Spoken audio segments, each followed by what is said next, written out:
Guys, naranasan niyo na ba yung nauudlot ang inyong swerte o transaction dahil may taong gumagawa ng bad, bad luck sa inyo kaya naiinggit sila o nagagalit sila sa inyo guys?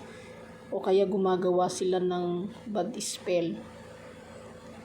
Narito ang paraan para matanggal at tuloy-tuloy na ang biyaya natin.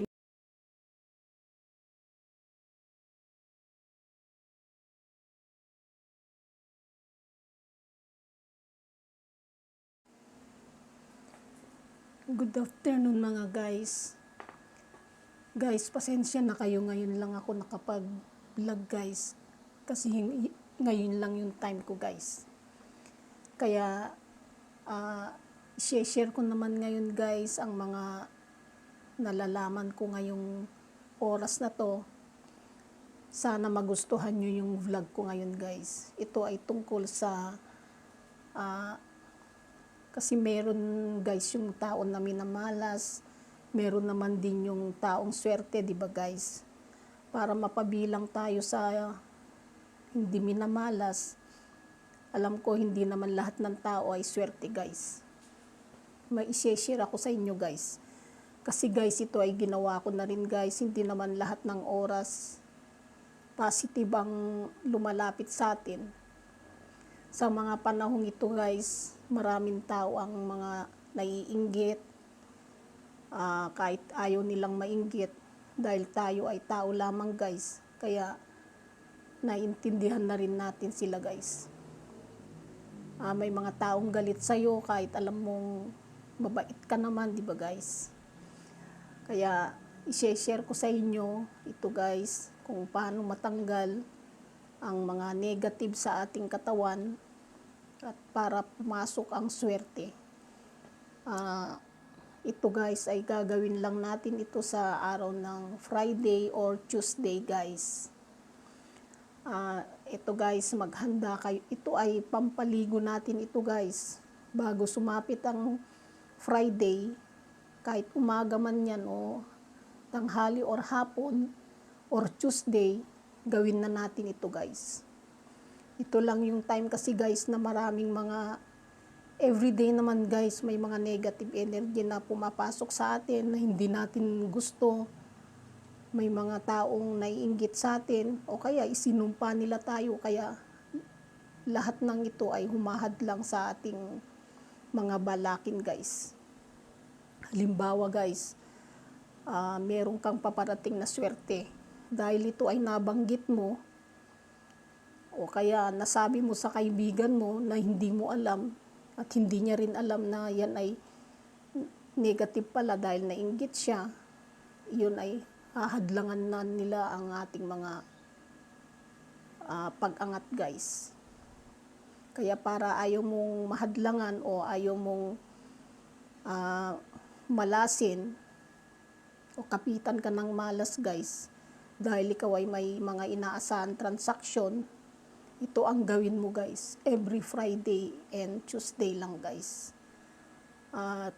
Ito guys ay effective dahil ito ay ginagawa ko na rin guys. Ito guys, maghanda kayo guys ng makikita nyo dyan sa screen guys kung ano yung kailangan natin.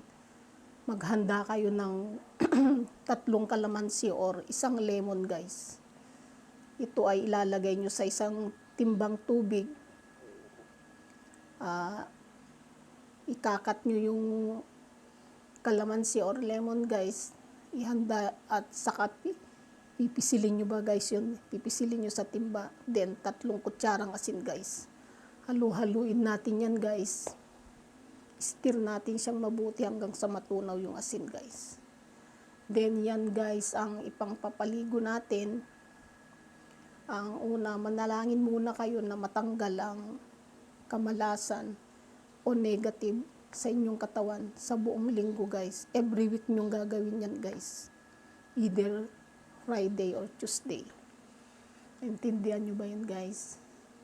Gawin natin yan guys kasi sa ngayon guys maraming negative ang nangyayari sa ating buhay guys.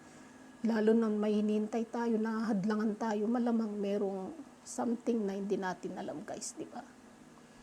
Kaya pag nahalo na natin yan guys, manalangin tayo na matanggal lahat. Una guys, Panginoon pa rin guys. Natanggalin lahat ang kamalasan sa ating katawan. Kaya yan guys, ang may papayo ko sa inyo guys. Very effective yan guys. Marami pa akong i-share pag may time ako guys. Diba guys? Testingin nyo guys. Wala naman mawawala sa atin guys, diba? Kabutihan lang naman natin ang ginagawa natin guys. Kaya i-try nyo guys na gawin yan guys. Mura lang naman guys ang lemon or kalamansi. Kung gusto nyo kalamansi guys, okay din yun guys. 3 kalamansi guys ang ilagay nyo sa inyong paligo. Okay ba sa inyo guys? Gawin nyo yun guys ha. Bye. Guys, panurin nyo na lang sa screen guys yung kailangan natin ha. Papakita ko naman sa screen guys. Thank you. Isang lemon. Then 3 kutsarang asin guys. Ito ang kailangan natin sa pagsasagawa ng vlog natin ngayon. Ihanda nyo po yan guys. Ito pa ang kailangan natin guys. Isang timbang tubig. Diyan po natin ilalagay yung 3 kutsarang asin at isang lemon. Then halu-haluin natin guys ito. Yan po ang gawin nating pangligo para matanggal ang ating malas sa ating katawan guys.